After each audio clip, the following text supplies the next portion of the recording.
பாருங்க, ஒவ்வொரு சிவனடியார்களும் வாரியர் தான். சரிங்களா? எப்படி வாரியர் ஆவாங்க? சிவனடியாருங்கிறது வெறும் பக்தன் மட்டும் இல்லைங்க, அவன் தேவைப்பட்டா வீரனும் கூட. தர்மத்தை காக்கிற வீரம். சிவனடியார் பார்த்தீங்க, அநீதியை பார்த்து சும்மா இருக்கவே மாட்டாங்க. முதல்ல உதாரணம் சொல்லணும்னா திருநாவுக்கரசர். சமண சமயத்தில் அந்த சமணர்களால் எவ்வளோ துன்பப்பட்டார். இருந்தும் அந்த ஒவ்வொன்றிலையும், அந்த துன்பத்தில் ஒவ்வொரு முறையும் நமசிவாயா நமசிவாயா நமசிவாயான்னு அந்த சிவநாமத்தை சுபிச்சுக்கிட்டே இருந்தார். வீரத்தால் ஜெயிக்கணும், அந்த நாமத்தால் ஜெயிச்சார் திருநாவுக்கரசர். 2வது கதையில் உங்கள்கிட்ட சொன்னேன் இல்லையா, சிறு தொண்டர் சிவனுக்காக எதையும் செஞ்சார், தியாகம் பண்ண தயாராக இருந்தார். அந்த மன உறுதி தான் உண்மையான சிவத்தொண்டுங்க, உண்மையான வீரம் தாங்க அது. சரிங்களா? எதையும் இழக்கும் பண்பு இறைவனுக்காக. அந்த உறுதியான நண்பு எங்கேயுமே பார்க்க முடியாது. அப்புறம் பார்த்தீங்க அப்படின்னா, நாயன்மார்களுடைய வீர சிவனடியார்கள் எல்லாருமே 63 நாயன்மார்களுமே ரொம்ப வீரமானவங்க தான். ரொம்ப வீரமா இருந்தாங்க. எப்படி வீரமா இருந்தாங்க தெரியுமா உங்களுக்கு? அவங்கெல்லாம் காமிச்ச வீரம் ரொம்ப விசித்திரமானது. சரிங்களா? அதை தான் பார்க்க போறீங்க. என்ன மாதிரிலாம் செஞ்சாங்கன்னு பார்க்கலாமா? ஸோ பாருங்க, முதல்ல அதாவது கண்ணப்பர் என்ன பண்ணாரு? அதாவது வேடுவர்னா என்ன வச்சுருப்பாங்க, கண்டிப்பாக வில் இருக்கும், அம்பு இருக்கும். அதுக்கடுத்து வேட்டையாடுற வீரனாக தான் அவங்க இருப்பாங்க. ஆனால் சிவன் மேலே அவ்வளோ பக்தியாக இருந்தாங்க. அடுத்து ஏயர்கோன் தலிக்காயர்னு ஒருத்தர் இருந்தார், தலிக்காமர்னு. அவர் ஒரு படைத்தளபதி. போர்லையும் வீரராக இருந்தார், பக்தியிலையும் வீரராக இருந்தார். அடுத்து ஆரிவாட்டாய நாயனார்னு சொல்லிட்டு, இது ஒரு விவசாயி ப்ளஸ் வீரர். இவர் எல்லா அடியார்களுக்கும் என்ன பண்ணாரு, அருவாள் கொடுத்து உதவி செஞ்சாரு.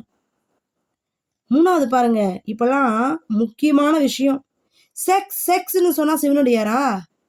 தன் காம உணர்வுகளை அடக்க தெரியாம தள்ளதறிக்க ஓட தீங்கு நடக்கட்டும்னு சொல்லி பொறுத்துட்டு ஆண்கள் மத்தியில காம வெறிய தூண்டுறானே, அது உண்மையான சிவபக்தியா?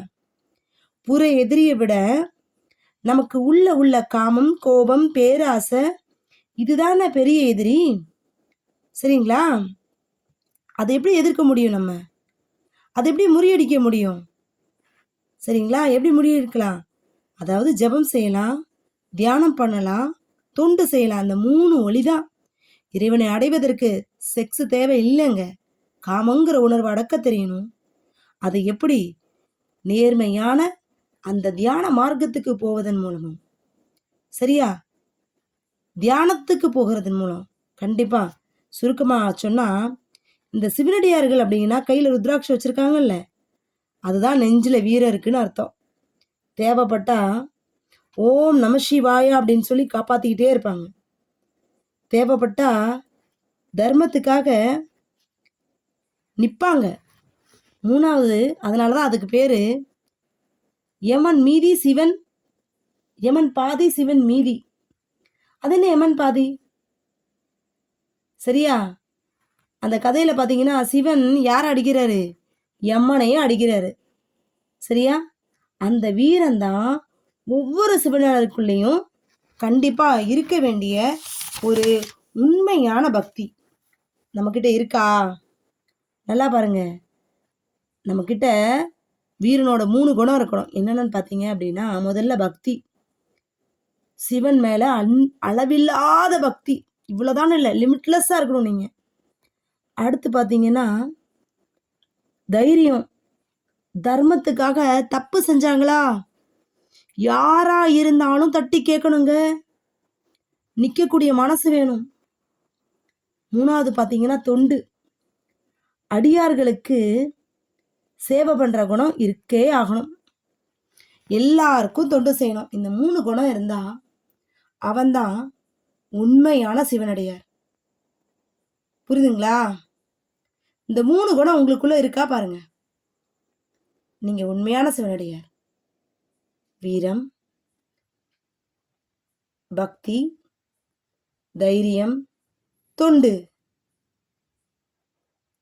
உண்மையான பக்தி என்று எதை நான் சொல்வேன், தொண்டி என்று தைரியம் என்று எதை நான் சொல்வேன்.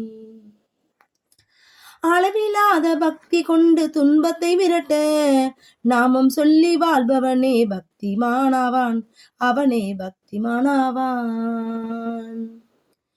தீயதொன்று நடந்துவிட்டால் தர்மம் காக்கவே தர்மத்தை நிலைநாட்ட அதர்மத்தை அழிப்பான், தர்மத்தை நிலைநாட்ட அதர்மத்தை அழிப்பான், அவனே சிவனே.